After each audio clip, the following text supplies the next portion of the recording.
नमस्कार मित्रों, मैं नीलाव एक बार फिर से धर्म संसार पर आप सभी का स्वागत करता हूँ। मित्रों, अभी हाल में ही एक फ़िल्म का जो है वो ट्रेलर आया है जिसका नाम है वाराणसी। इस फ़िल्म के जो निर्देशक हैं वो एस. एस. राजामौली हैं। तो वैसे तो इस चैनल पर हम सिर्फ़ धार्मिक फ़िल्मों के ही रिव्यू करते हैं या उनके बारे में ही बात करते हैं। लेकिन ये जो ट्रेलर आया है वाराणसी का, उसमें कुछ ऐसी चीज़ें हैं जो बहुत ही बारीकी से जुड़ी हुई है हिंदू धर्म से। और ये कोई ऐसा ट्रेलर नहीं है जो कि आप देखेंगे और आपको समझ में आ जाएगा। इसमें कई चीज़ें ऐसी छुपी हुई है जिसको हमें समझना पड़ता है। हो सकता है कि राजामौली ने ये दर्शकों के ऊपर छोड़ दिया हो कि वे इस ट्रेलर को देखें और समझें। तो मैंने सोचा कि इस ट्रेलर का जो हिंदू धर्म के साथ संबंध है, जो मुझे दिखा, उस पर एक छोटा-सा वीडियो मैं बना दूँ। तो सबसे पहले जो ट्रेलर आरंभ होता है, तो वहाँ पे वाराणसी नगरी को दिखाया जाता है। और वाराणसी, जैसा कि हम जानते हैं कि हिंदू धर्म के सबसे पवित्र नगरी में इसका नाम आता है। ऐसा माना जाता है कि ये जो नगरी है वो भगवान शिव के त्रिशूल पर टिकी हुई है। और जब प्रलय काल आता है तो इस नगरी को छोड़कर बाकी सारी चीजों का नाश हो जाता है। तो इस फिल्म का जो शीर्षक है और इस ट्रेलर का जो सबसे पहला दृश्य है, वो खुद ही हिंदू धर्म से जुड़ा हुआ है। इसके बाद के दृश्य में हमें कुछ साधु दिखते हैं जो कोई यज्ञ प्रक्रिया कर रहे होते हैं। और उसके आगे हमें एक उल्का पिंड पृथ्वी पर गिरता हुआ दिखाया जाता है। और इस उल्का पिंड को जो इन्होंने नाम दिया है वो शांभवी दिया है।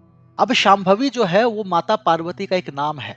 भगवान शिव के शंभु के रूप में जो उनकी शक्ति है वो माता शांभवी कहलाती है। इसके बाद का जो दृश्य आता है वो जो है अंटार्कटिका का रॉस आइस शेल्फ है। और ये जो जगह है, ऐसा माना जाता है आधुनिक विज्ञान में भी कि ये पृथ्वी के संतुलन के लिए बहुत ही महत्वपूर्ण जगह है। ये जो रॉस आइस शेल्फ है ये दुनिया का सबसे बड़ा हिम क्षेत्र है। और इसका जो आकार है वो स्पेन या मैक्सिको या ऐसी और भी कई देशों के बराबर है।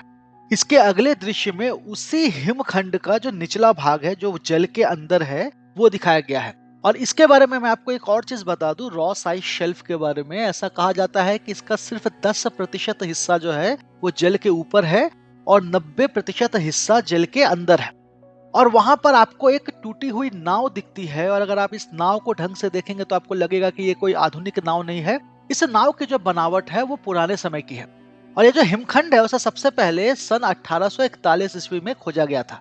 तो मुझे लगता है कि ये जो नाव का जो आकार या उसकी जो बनावट है उसी काल की यहाँ पे दिखाई गई है। इसका जो अगला दृश्य आता है वो है अफ्रीका का एम्बोसेली वाइल्डरनेस। ये अफ्रीका में एक बहुत ही विशाल खुला मैदान है जहां पर सबसे अधिक वन्य जीव रहते हैं। और इसी के पीछे हमें एक पर्वत दिखता है जो है अफ्रीका का किलिमंजारो पर्वत। अब ये हिंदू धर्म से इसलिए भी जुड़ा हुआ है कि हिंदू धर्म में जो मेरू पर्वत की जो मान्यता है, ऐसे कई लोग हैं अफ्रीका में जो इसे ही मेरू पर्वत मानते हैं। तो ये भी एक तरह से हिंदू धर्म से जुड़ाव आप यहाँ पर देख सकते हैं। इसके बाद अगला दृश्य आता है जहां पर एक बंदर अपने आप को कुछ दरियाई घोड़ों से बचा रहा होता है। और बंदर का क्या महत्व है हिंदू धर्म में, ये तो हम सभी जानते ही हैं। इसके बाद इस पूरे ट्रेलर का शायद सबसे रहस्यमयी दृश्य आता है। आपको एक गुफा दिखाई जाती है जहां पर माता छिन्नमस्ता की प्रतिमा आपको दिखती है। अब माता छिन्नमस्ता जो है, यदि आपने हमारा महाविद्या वाला वीडियो देखा होगा तो आपको पता होगा कि वे 10 महाविद्याओं में से एक है। लेकिन उनमें से भी ये विशेष इसलिए है क्योंकि इन्हें जो है तंत्र मंत्र की जननी माना जाता है। यदि आप ध्यान से देखेंगे तो माता छिन्नमस्ता के पैरों के नीचे आपको एक युगल जोड़ा दिखाई देगा। वो कोई और नहीं बल्कि कामदेव और रति है।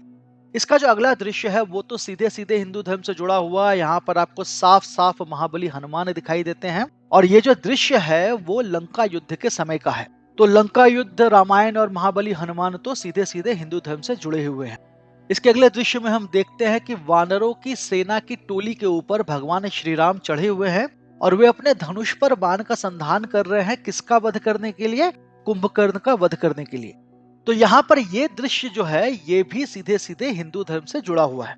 इसके बाद आता है वाराणसी का मणिकर्णिका घाट। और ये तो हम जानते ही हैं कि मणिकर्णिका घाट का जो है हिंदू धर्म में क्या महत्व है। मणिकर्णिका घाट जो है वो बनारस का सबसे बड़ा और सबसे पुराना श्मशान घाट माना जाता है। और ये जो स्थान है वो सीधे सीधे भगवान शिव और माता पार्वती से जुड़ा हुआ है। इसके बाद ये ट्रेलर खत्म होता है और यहाँ पर हमें इस फिल्म के जो नायक हैं, जो महेश बाबू है, वो दिखाई देते हैं। और वे भी जो हैं नंदी पर बैठे हुए दिखाई देते हैं। और नंदी भी सीधे सीधे हिंदू धर्म से जुड़ा हुआ है। तो कहने का मतलब ये है कि इस ट्रेलर के जितने भी दृश्य हैं वो कहीं न कहीं सीधे तौर पर या परोक्ष रूप से हिंदू धर्म से जुड़े हुए हैं। और इसे देखकर मुझे ऐसा लगता है कि शायद इसमें जो है टाइम ट्रेवल को दिखाया जाएगा, और ये मैं इसलिए कह रहा हूँ क्योंकि अगर आपने ध्यान दिया हो तो इस फ़िल्म के जो नायक हैं महेश बाबू, इस ट्रेलर के हर दृश्य में उनकी उपस्थिति है। यदि आप पहले वाला दृश्य देखें तो वहाँ पर आपको कई नाव दिखेगी, शायद वो उनमें से ही किसी एक में है। अगले दृश्य में आपको साधुओं का झुंड दिखेगा, जहां पर महेश बाबू जो इस फिल्म के नायक है वो कहीं पे हो सकते हैं। उसके अगले दृश्य में आपको कई लोग दिखाई देंगे, कुछ लोग गिरते हुए, कुछ लोग नाव पर। तो महेश बाबू इनमें से कोई एक व्यक्ति हो सकते हैं। इसके अगले दृश्य में आपको नाव के नीचे कुछ लोग दिखाई देंगे और उनमें से एक जो है इस फिल्म के नायक हो सकते हैं। उसके अगले दृश्य में आपको साफ साफ एक व्यक्ति पैराशूट से नीचे आते हुए दिखेगा, जो कि महेश बाबू यहाँ पर भी हो सकते हैं। अगले दृश्य में जो बंदर अपने आप को बचाने की कोशिश कर रहा है, यदि आप ध्यान देंगे तो आप पाएंगे कि वहां पर एक रस्सी फेंकी गई है उसे बचाने के लिए, और वहां पर शायद इस फिल्म का जो नायक है वही इस बंदर को बचाने की कोशिश कर रहा है।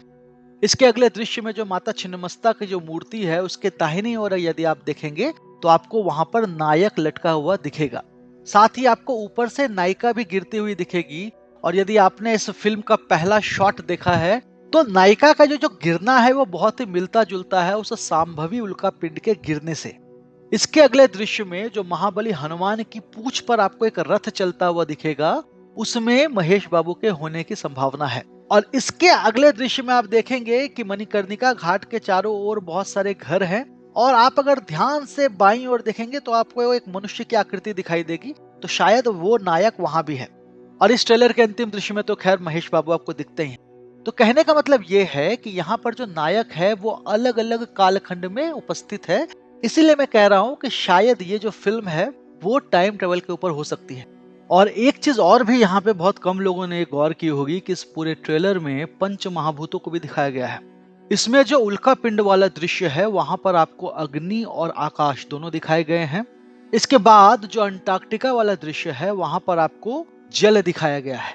जो अम्बोसेली वाइल्डरनेस वाला जो दृश्य है वहां पर आपको धरा यानी धरती दिखाई गई है जहां पर जानवर हैं।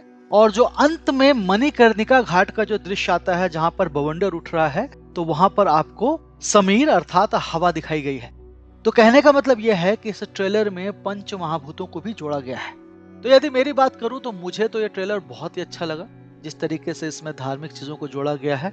अब फिल्म कैसी होगी ये तो उसे देखने के बाद ही पता चलेगा। और आप लोग कृपया कमेंट करके हमें अवश्य बताएं कि आपको ये ट्रेलर जो है कैसा लगा, और जो चीजें हमने इस ट्रेलर के बारे में जो छुपी हुई चीजें बताई, क्या आपको उसके बारे में पहले से जानकारी थी।